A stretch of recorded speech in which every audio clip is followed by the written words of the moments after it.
Assalamualaikum dan salam sejahtera kepada penonton yang sedang beristirahat bersama keluarga tersayang. Bertemu kembali dalam program Lensa Global yang akan membawakan anda perkembangan semasa dan terkini yang berlaku di seluruh pelosok dunia.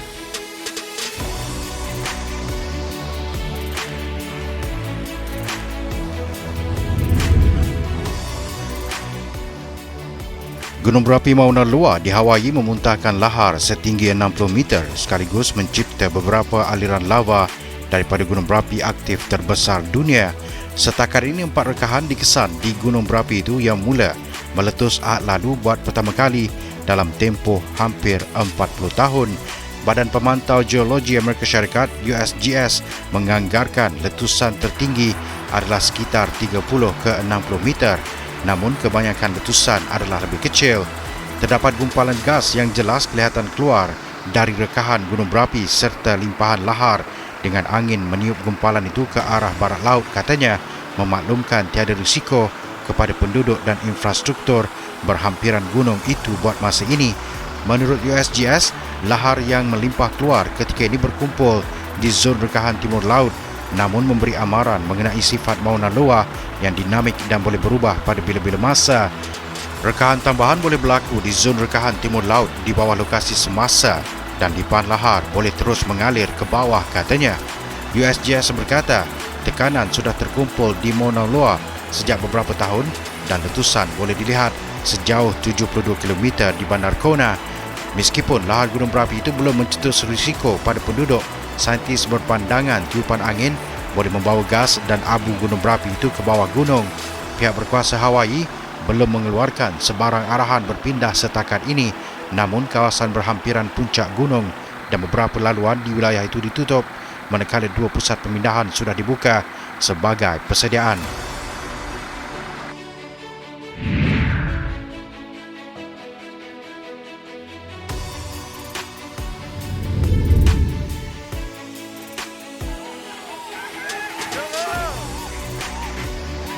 Pasukan Keselamatan China menahan beberapa penunjuk perasaan pada Isnin di lokasi demonstrasi dalam usaha cuba menamatkan protes di seluruh negara itu bagi menuntut kebebasan politik dan penamatan perintah berkurung COVID-19. Menurut pihak media, kelihatan anggota polis membawa 2 individu dari lokasi demonstrasi di Shanghai di mana penunjuk perasaan berhimpun sepanjang minggu ketika pasukan penapisan kandungan China cuba memadamkan maklumat protes di media sosial. Penduduk turun ke jalanan di beberapa bandar utama dan berhimpun di kampus universiti di seluruh China Ahad lalu bagi menggesa kerajaan menamatkan perintah berkurung dan memberikan lebih banyak kebebasan politik dalam gelombang tunjuk perasaan yang pertama sejak demonstrasi pro-demokrasi pada 1989. Kebakaran minggu lalu di Urumqi, ibu negeri Xinjiang, di mana 10 mangsa terbunuh, turut menyumbang kepada kemuncak kemarahan orang ramai dengan kebanyakannya menyalahkan perintah berkurung sebagai punca kelewatan usaha menyelamat. Pada masa sama, penunjuk perasaan turut menggesa kerajaan memberi lebih banyak kebebasan politik dengan ada yang menuntut Presiden China Xi Jinping meletak jawatan selepas beliau dilantik sebagai pemerintah negara itu untuk penggal ketiga baru-baru ini.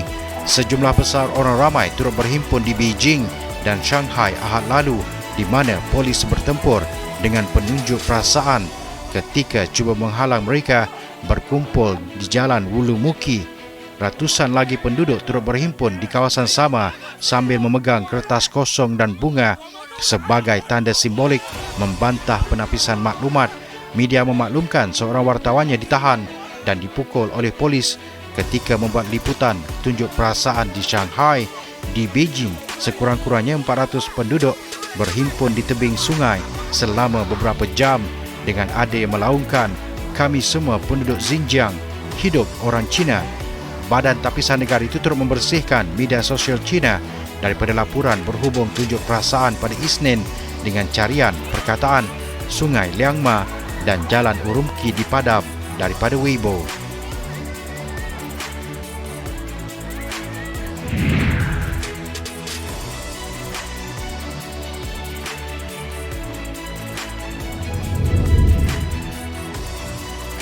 Seorang kaki tangan kedutaan Ukraine di Sepanyol cedera apabila cuba membuka sepucuk surat yang mengandungi bom, lapor Badan Penyiaran Britain BBC pada Rabu.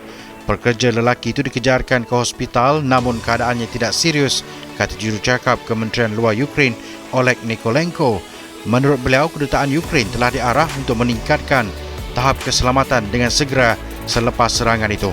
Sebuah unit pemusnah bom telah dikerahkan ke lokasi kejadian selain kawasan itu turut ditutup.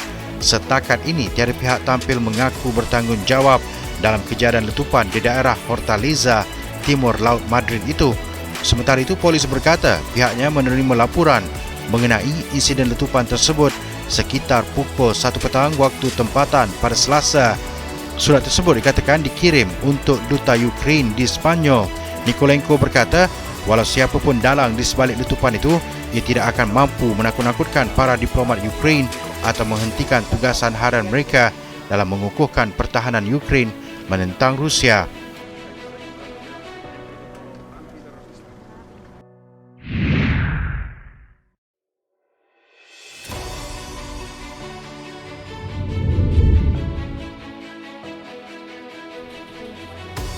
Sebuah firma bioteknologi Jepun berkata ia telah membangunkan ujian saringan awal pertama di dunia untuk kanser pankreas menggunakan hidung cacing kecil yang kuat. Hirotsu Bioscience bulan ini melancarkan ujian nNose Plus Pancreas, memasarkan terus kepada pengguna di Jepun dan dengan matlamat untuk membawa ujian itu ke Amerika Syarikat menjelang 2023. Pengguna menghantar sampel air kencing ke makmal di mana ia dimasukkan ke dalam piring Petri dengan spesies nematode. Makhluk itu yang dikenali secara saintifik sebagai C. elegans mempunyai daya bau yang jauh lebih kuat daripada anjing, kata syarikat itu, dan mereka mengikut hidung mereka ke arah sel-sel kanser. Itu menjadikan haiwan sepanjang 1 mm itu sebagai alat diagnostik yang kuat, kata pengasas dan ketua eksekutif syarikat Takahaki Hirotsu yang telah menyelidik mereka selama 28 tahun. Apa yang sangat penting dengan pengesanan awal kanser dan jenis penyakit ini adalah dapat mengesan jumlah yang sangat kecil, kata Hirotsu kepada Reuters. Dan apabila ia datang kepada itu, saya fikir mesin tidak berpeluang menentang keupayaan yang ada pada organisma hidup. Hirotsu Bio melancarkan ujian pengguna nNose pertamanya pada Januari 2020 yang mendakwa keupayaan untuk mengetahui sama ada pengguna berisiko tinggi mendapat kanser atau tidak. Kira-kira 250,000 orang telah mengambil ujian asal dengan kira-kira 5% hingga 6% mendapat bacaan berisiko tinggi. Dalam versi terbaru, syarikat itu mengubah kod genetik nematode supaya mereka menjauhi sampel kanser pankreas. Hirotsu Bio bermula dengan kanser pankreas kerana kesukaran dalam diagnosis dan kelajuan perkembangannya. Pada tahun-tahun akan datang, syarikat itu menjangkakan untuk melancarkan ujian yang disasarkan untuk kanser hati serta kanser serviks dan payudara. Kit ujian pankreas berharga sehingga 70,000 yen bersamaan $505 agak mahal untuk ujian diagnostik di Jepun yang mempunyai sistem penjagaan kesihatan nasional dan harga tetap untuk ubat dan prosedur. Sesetengah doktor telah mengkritik pendekatan langsung ini kepada pengguna dan meragui kegunaan perubatan hasilnya. Masahiro Kami, Ketua Badan Pemikir Institut Penyelidikan Takbir Urus Perubatan di Tokyo berkata bahawa positif palsu boleh jauh melebihi kes sebenar kanser pankreas, menjadikan keputusan tidak boleh digunakan. Syarikat itu mengiktiraf bahawa ketepatan nNose berdiri dengan baik berbanding ujian diagnostik lain dan bertujuan sebagai alat pemeriksaan awal yang boleh membimbing pesakit untuk menjalani ujian dan rawatan lanjut lebih awal.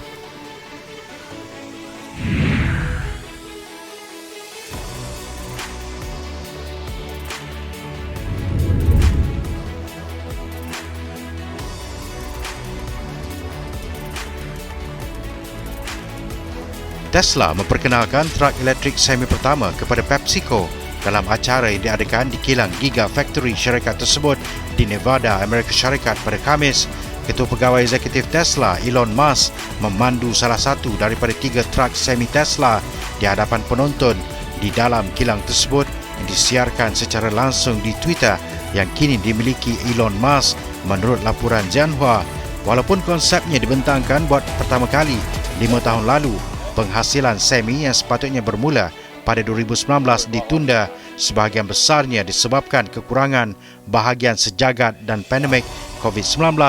Kenderaan tersebut mendapat bekalan kuasa elektrik daripada 4 motor dan boleh memecut dari 0 hingga 96 km sejam dalam 20 saat. Baterinya boleh bertahan sehingga jarak sejauh 805 km apabila mengangkut berat 37,195 kg. Harga truk tersebut mungkin bermula dari $150,000 Amerika bersamaan dengan RM657,700 menurut syarikat tersebut. Musk berkata, syarikat tersebut merancang untuk meningkatkan pengeluaran kepada 50,000 truk di Amerika Utara pada 2024.